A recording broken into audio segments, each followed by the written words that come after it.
¿Qué? Porque los aceites vegetales no jugaban el rol que hoy tienen en los mercados globales. Y Argentina es un proveedor estratégico de un insumo crítico. Cuando hablamos de insumos críticos pensamos en el petróleo, pensamos en otras cosas. En realidad los aceites vegetales son un insumo crítico y la Argentina es un proveedor de insumos críticos en el mercado mundial. Y frente a esto alguien puede decir, sí, está bien, pero los chinos quieren hacer el aceite ellos. Quieren comprar los granos y quieren hacer el aceite ellos. Es, es correcta esa visión. Lo que ustedes tienen en la línea verde es la producción de aceite en China. Obviamente que esa producción va aumentando permanentemente.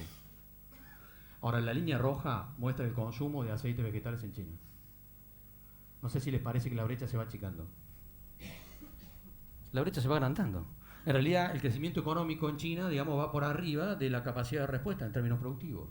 Y esto expresa la dependencia que tiene China con respecto a la importación de aceites. Y por lo tanto, la relación indefectible que tiene que seguir teniendo con la Argentina en las actuales circunstancias.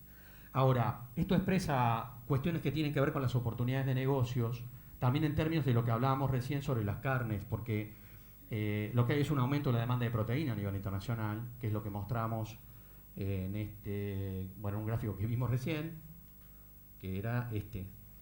Pero acá no hay un producto que es el producto estrella de los mercados mundiales de proteína, y que yo quiero mostrarles para que pensemos en nosotros mismos en términos de negocios. El producto que no está ahí, y que es un producto estrella, es este. Esta es la acuicultura. Si ustedes miran el mercado mundial de carnes, en realidad la producción mundial de carnes, el producto que está arriba de todo no es carne porcina, ni vacuna, ni avícola. Es carne de pescado. Pero estamos hablando de producción de peces, no de pesca, ¿eh? Estamos hablando de producción. O sea, estamos hablando de producción de peces en confinamiento para consumo humano. A eso se le llama acuicultura o podríamos llamarle feedlot de peces, para que nos ubiquemos mejor. Y en realidad lo que vemos es esto. La FAO, ¿qué ha dicho? La FAO ha dicho, este es el negocio en expansión más grande del mundo de la década pasada, la primera década del siglo XXI. Y la FAO sigue diciendo que este es el negocio en expansión más grande de esta década, en términos de alimentos. Ustedes dirán, ¿por qué? ¿Se puso de moda el pescado? En realidad no se trata de eso. De lo que se trata básicamente es que la conversión de grano a carne de los peces es la más eficiente de todas. Peces en confinamiento en una laguna en Chile o en el mar de China pueden transformar 1,5 kilos de balanceado en 1 kilo de carne. Algo que no puede hacer un vacuno, obviamente, ni puede hacer un porcino, ni puede hacer un pollo. Esta es la razón por la cual este negocio es un misil en términos internacionales. Lo que tenemos es una creciente demanda de proteínas como consecuencia de los cambios estructurales de la economía global, y lo que tenemos entonces son efectos como este. Alguno de ustedes dirá, ¿y qué quiere decir con esto? ¿Que hay que ir a las lagunas, acá, Melincue, alguna? No, no estamos diciendo eso. La verdad que la percepción que tenemos es que Argentina difícilmente se vaya a transformar en un operador del mercado mundial en términos de acuicultura. Pero lo que sí está claro es que Argentina se está transformando en un proveedor de balanceados. Y ese es un rol que evidentemente está jugando. Ahora ustedes dirán, ¿Argentina está exportando balanceados de peces al resto del mundo? En realidad no, nosotros hemos detectado una sola empresa a nivel nacional que está exportando formulados de balanceados. Lo que sí hay son un montón de empresas que venden premezclas, particularmente a Chile, premezclas. Ahora pensemos, un balanceado en realidad de peces de este negocio está hecho de qué el balanceado. Y está hecho casi en un 50% de harina de soja, después tiene maíces pregelatinizados, cáscara de arroz, afrechillo de trigo, etc. Todos productos que tenemos, obviamente. Y alguien dirá, bueno, pero no estamos vendiendo los formulados, estamos vendiendo premezclas. Y cuando yo miro nuestro principal cliente en el mercado internacional, ese es Chile. Y en realidad cuando uno percibe la demanda de Chile de las premezclas sobre la Argentina, lo que puede percibir claramente es que Chile nos está comprando muchas más premezclas de las que utiliza para su propia producción. ¿Eso qué significa? Que Chile está colocando en los mercados mundiales formulados de balanceados para peces con nuestras materias primas. Y yo digo acá, qué país generoso, en realidad, qué país generoso. Ahora, cuando miro esta situación sobre nuestra realidad, también puedo mirar la cuestión incluso impositiva. Yo tengo una soja con 35% de retenciones y de ahí para abajo todas las retenciones que conocemos. Ahora, las premezclas y los balanceados para peces tienen retención del 5%. Tienen retención del 5%. Y sin embargo, desde la Argentina nadie está armando negocios, o prácticamente nadie está armando negocios sobre estas estructuras comerciales internacionales que están creciendo. Y cuando yo me sitúo en Santa Fe, me parece que acá hay un debate que tenemos que plantearnos en términos de las oportunidades que el mercado mundial está generando y pensar qué actitud vamos a tener nosotros en términos empresarios.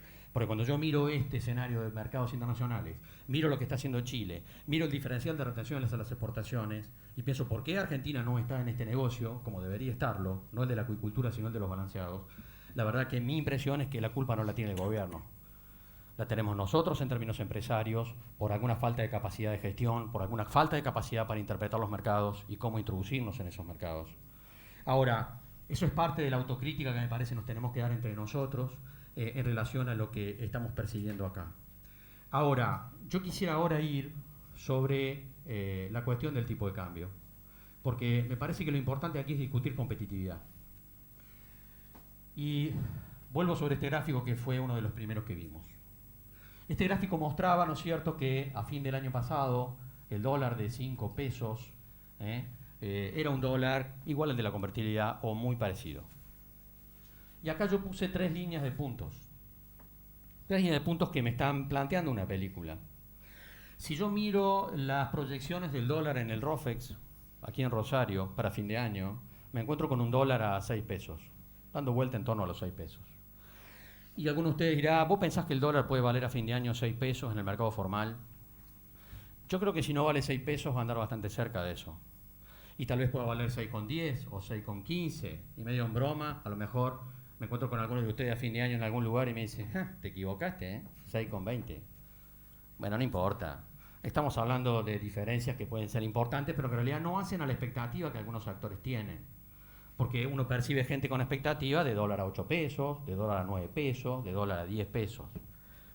Nuestra impresión es que el que está pensando, y lo vuelvo a decir y vamos a ver por qué, en un dólar a 8, 9 o 10 pesos en los próximos meses, está mirando la película equivocada. Eso no va a ocurrir. Y analicemos en realidad por qué no va a ocurrir. Y yo digo, uno puede hacer una lectura técnica sobre la futura cotización del dólar formal en la Argentina y puede hacer una lectura política. Y yo quiero descansar primero sobre la lectura política, que me parece la más interesante. Y la quiero rescatar con una anécdota, porque pensemos en la última elección presidencial. Y muchos de ustedes recordarán que unas semanas antes de la última elección presidencial se entró a correr la bola de que después de la elección iba a haber un corrimiento fuerte de la cotización del dólar. ¿Puede ser? Esto lo escuchó todo el mundo, digamos. No, después de la elección el dólar explota. Yo siempre digo en las localidades pequeñas y medianas, en el bar de la esquina del pueblo, ese era el tema. Había uno que sabía mucho ahí en el bar de la esquina, que tenía un dato firme para decirle a los otros que después de la elección el dólar explotaba porque estaba todo atado con alambre, etcétera, etcétera. Eso por supuesto no ocurrió. Eso por supuesto no ocurrió.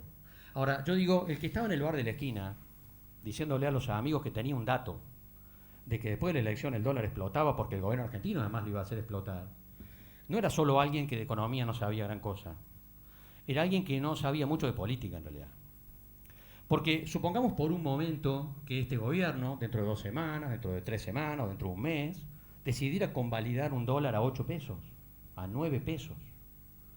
Esa sería una muy buena noticia, por supuesto, para los exportadores, para los productores agropecuarios. Ahora está claro que no sería una buena noticia para otros segmentos de la sociedad, puede ser. Si pensamos en jubilados, si pensamos en asalariados, etc. Ahora, el análisis 2 milímetros más allá, ¿qué me está diciendo? ¿La base electoral de este gobierno dónde está? En esos segmentos que serían los perjudicados.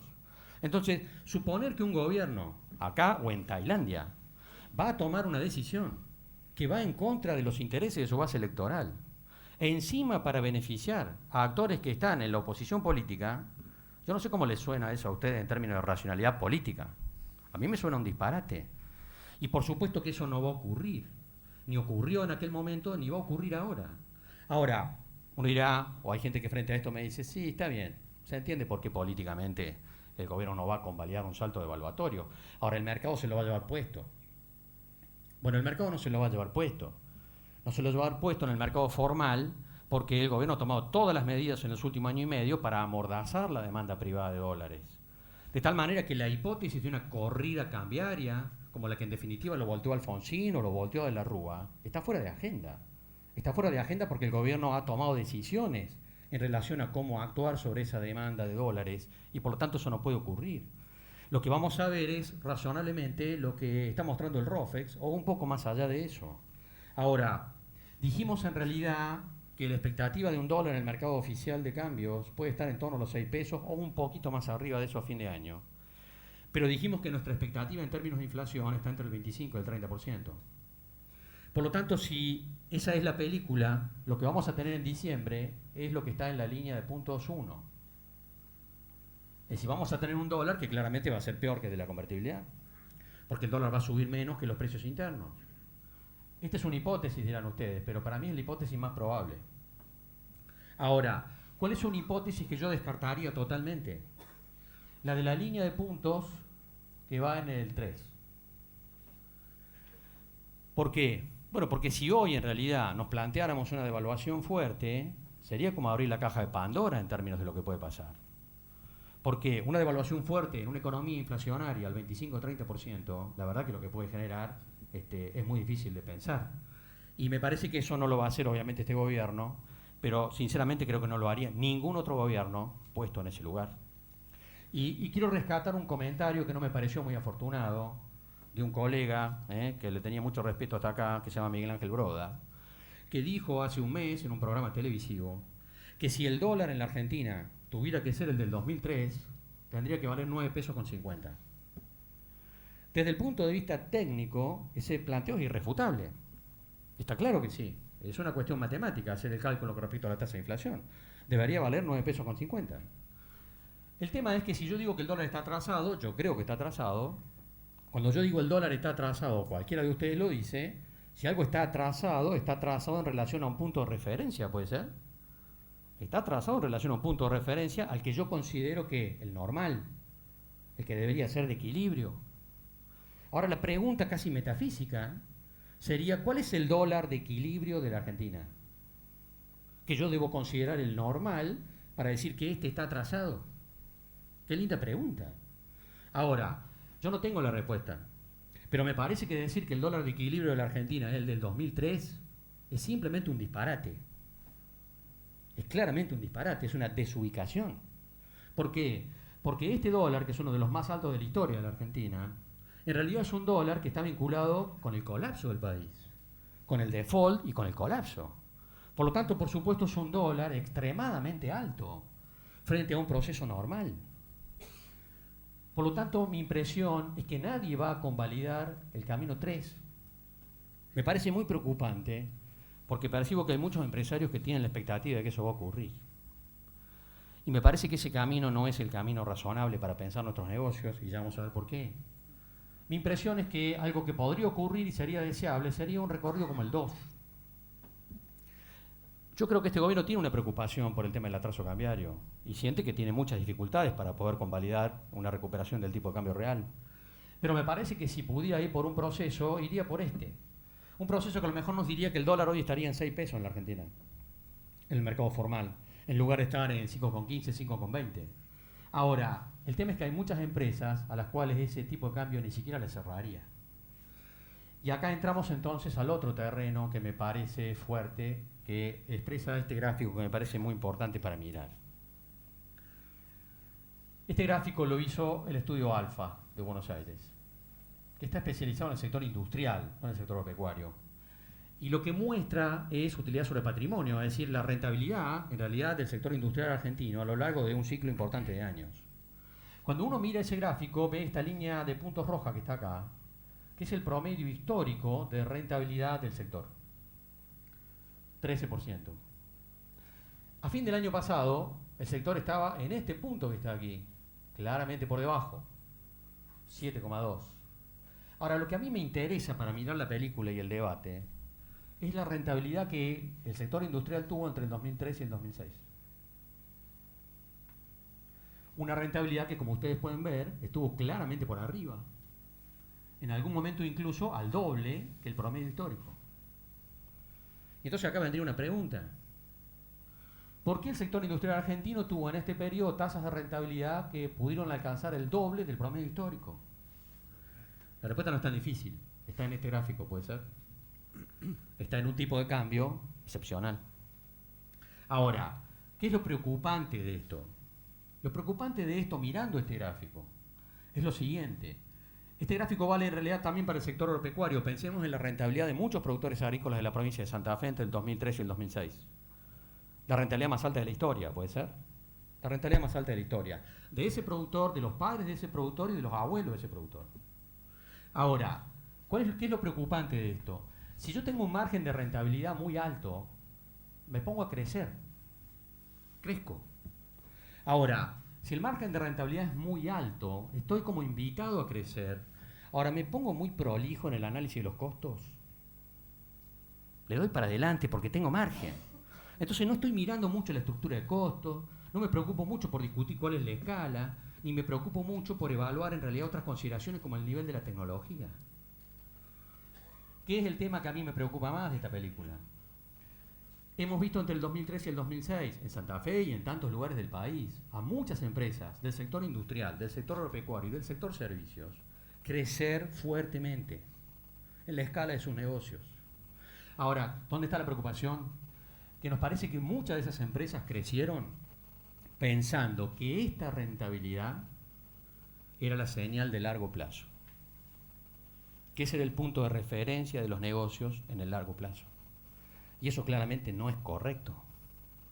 Este margen de rentabilidad no era la señal de largo plazo, era solamente parte de un proceso relativamente coyuntural, que se iba a ir descomprimiendo en la medida que la economía argentina se fuera acomodando y tuviera un tipo de cambio más acorde con su promedio histórico. Pensemos en ejemplos de esta realidad, que tienen que ver mucho con Santa Fe, y eso me parece muy preocupante en términos de la provincia. En la Argentina hay 70 fábricas de sembradoras. No sé si a ustedes les parece razonable eso. A mí no. A mí no me parece razonable. Y en realidad cuando uno mira ese proceso, dice, claro, si yo tengo un dólar a 10 pesos, o a 9,50, que sería el equilibrio, y en un galponcito hago 2 máquinas por mes, zafamos. Pero eso solo es posible en un proceso de distorsión de los precios relativos, no en una consideración históricamente normal. Y en realidad, en este tema precisamente de maquinaria agrícola, yo me encuentro gente que dice, no, pero a la fábrica de maquinaria agrícola no le cierra mal los números. Y yo quiero tomar un ejemplo en realidad, que es Crucianelli. Crucianelli es una empresa que sigue creciendo. Entonces yo qué tendría que pensar, que Crucianelli tiene un tipo de cambio distinto, Crucianelli tiene otro dólar, tendrá otra seguridad jurídica, tendrá otra, no sé. No, en realidad lo que tengo que decir es que esa empresa tiene la escala y la tecnología adecuada. Porque es una empresa que hace 600 máquinas con 200 empleados, no 200 máquinas con 600 empleados. Ahora, el tema es que si la película es un retorno al escenario de 10 pesos el dólar, seguimos como estamos. Pero me parece que esa no debería ser la película. Y cuando uno mira la estructura tecnológica y escala de muchas empresas, en Las Rosas, en Las Parejas, en Armstrong, se encuentra con algo que solo es viable con un tipo de cambio que no es sostenible. Y por lo tanto expresa la necesidad de mirar de otra manera el proceso futuro. Y volviendo sobre esto, quiero citarles otro ejemplo que tiene que ver con lo mismo, en realidad con la misma manera de mirar el proceso, que por supuesto es muy preocupante. Hace 3 meses tuve una reunión en Entre Ríos, donde participaron algunas de las empresas vinculadas al tema arroz. Y me encontré con una empresa arrocera, una cooperativa, que me dijo, los números no cierran más, señor. No podemos vender más a Brasil y en realidad el mercado interno está sumamente complicado. Con este tipo de cambio no se puede seguir. Y a mí se me ocurrió preguntarle al gerente de la empresa qué pasaba con la marca Gallo. Y entonces me dijo, no, a los de Gallo le va fantástico. Entonces digo, ¿cómo a los de Gallo le va fantástico? Es decir, si el sector está mal, ¿cómo puede ser que a Gallo le vaya fantástico? Y la respuesta, ¿cuál fue? Bueno, lo que pasa es que Gallo tiene una estructura productiva de costos que parecía la nuestra, pero en góndola tiene un precio que es el doble del nuestro, pero la gente saca ese producto. Ahora, ¿por qué la gente saca ese producto? Porque Gallo tiene una historia, tiene marketing, tiene packaging, tiene servicios que estas otras empresas no tienen. Bueno, la película tiene estos condimentos. Y en realidad pensemos en el mismo proceso productivo a nivel primario, del mismo arroz. Y pensemos en esta película y en este tipo de cambio. Porque la mayor parte del arroz en la Argentina se ha hecho en Entre Ríos, sobre la costa del río Uruguay. Pensemos Villa Elisa, por ejemplo, para ubicarnos geográficamente. En el 2002, 2003, 2004, en realidad el arroz ahí necesita mucha agua, que hay que sacarlo de abajo, bombeándolo, o sea, gastando energía. El precio de la energía en el 2002, 2003, 2004, regalado. Entonces vamos para adelante, sacamos agua de abajo, está todo bien. Sí. Ahora, el tema es más complicado si yo miro otra película. ¿Por qué? Porque en ese proceso, en realidad, hoy los productores arroceros se están trasladando a La Paz, a la zona de Corrientes sobre el río Paraná. ¿Por qué? Y porque ahí se puede regar por inundación. Ahora, si el dólar vale 10 pesos, se puede hacer arroz en la Plaza de Mayo. Ahora, si el dólar no vale 10 pesos, hay que hacer arroz donde corresponde. Esta es la respuesta. Y esto es parte del proceso que en realidad tenemos que discutir. Tenemos que discutir en relación a un montón de sectores, de productos y de servicios, en relación a lo que se viene en ese proceso. Y quiero terminar con otra cosa que está vinculada con lo mismo. ¿Cuánto tengo? 5, bien.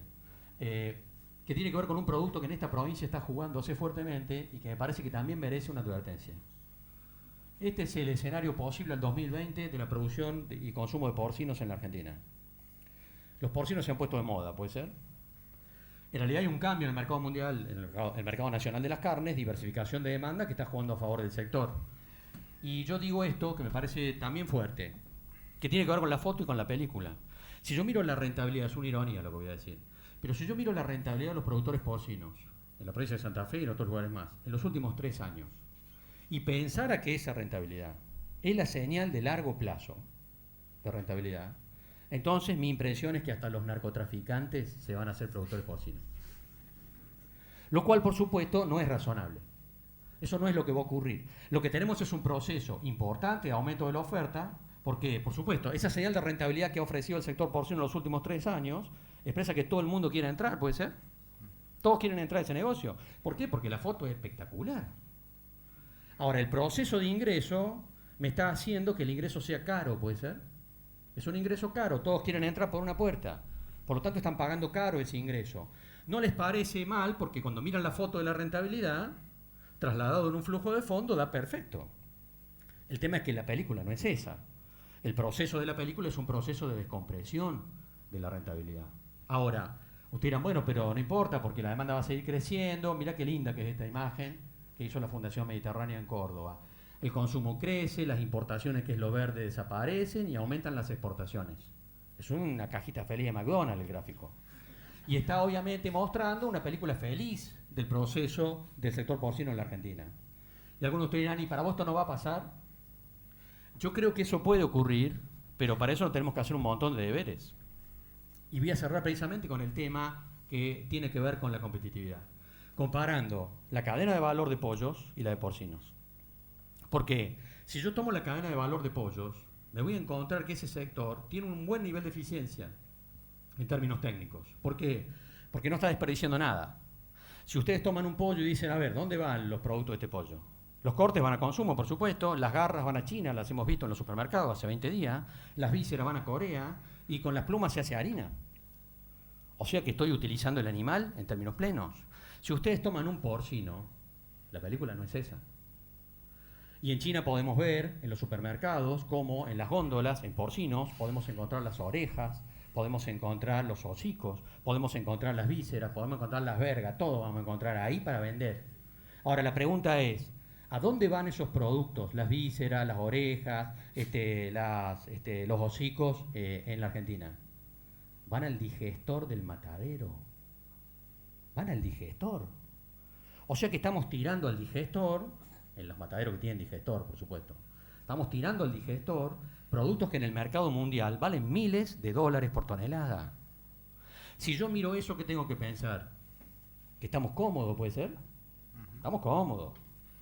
Ahora, a nosotros nos parece que la película no es esa. Nos parece que la película no es esa. Y que lo que tenemos que hacer es empezar a preocuparnos por cómo nos organizamos logísticamente y en términos técnicos para trabajar este proceso. Y frente a eso, entonces, voy a cerrar con algunas conclusiones para después, en todo caso, plantear en el debate. La primera es que vemos cambios globales muy importantes en la economía mundial. Y esos cambios globales están jugando a favor de muchas cosas de la Argentina. Están jugando a favor de la economía argentina en términos de inserción internacional, sobre todo en las cadenas de agroalimentos. Esta es una primera lectura. La segunda, la Argentina tiene un montón de problemas que seguramente van a surgir en el marco de esta reunión, muchísimos problemas. Pero nosotros no la vemos a la Argentina al borde de un colapso, no la vemos al borde de ningún abismo. La vemos con un montón de problemas, pero no al borde de un colapso, no la vemos al borde de diciembre del 2001. 3. ¿Hay atraso cambiario? Sí, nosotros creemos que hay atraso cambiario. Y creemos que en realidad ese atraso puede profundizarse a lo largo de los próximos meses, a lo largo de este año, como mostramos en uno de los gráficos. Pero nos parece que haya empresas que tengan la expectativa de que la corrección de ese atraso cambiario va a implicar un dólar a 8, 9, 10 pesos, nos parece una desubicación. Y lo que nos parece es que es una desubicación porque es incompatible con la estabilidad de las variables macroeconómicas y sociales de la Argentina. Y por eso está fuera de agenda que eso pueda ocurrir. Y lo que sí pensamos entonces es que muchas de nuestras empresas tienen que hacer una revisión hacia adentro de lo que está pasando. Una revisión de la estructura de costos, una revisión de la tecnología, una revisión de la escala con la cual se está produciendo y de la logística comercial con la cual se está operando. Y pensamos que esto es especialmente importante mirado desde Santa Fe, donde vemos a muchos sectores productivos que están frente a amenazas importantes. Pensemos el sector de maquinaria agrícola, nos parece que está frente a una amenaza muy importante, así como vemos a otros sectores donde prevalecen una serie de oportunidades que también son muy importantes, como por ejemplo el sector lácteo de Santa Fe. Pero creemos que todo eso merece un montón de consideraciones en términos de estrategia comercial. Y finalmente, frente a eso quisiera decir esto, porque me parece que a nivel de empresas y de profesionales nos hemos acostumbrado muchísimo, a mirar básicamente las variables macro y a prestarle poca importancia a las variables microeconómicas, las que tienen que ver con nuestras decisiones empresarias sectoriales. Y bueno, si el dólar vale 10 pesos en la Argentina, la micro no interesa. Pero como nosotros pensamos que eso no va a ocurrir, creemos que tenemos que pensar cada vez más en la micro y pensar precisamente en cómo vamos a cambiar estructuralmente la competitividad de nuestras empresas, sin pensar básicamente en el tipo de cambio. Muchas gracias.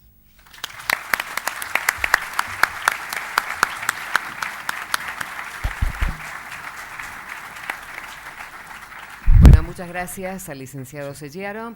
Vamos a comenzar ahora con la apertura de la ronda de consultas, cediendo la palabra a alguno de los miembros de la mesa de coordinadores. Sí, la consulta básicamente es...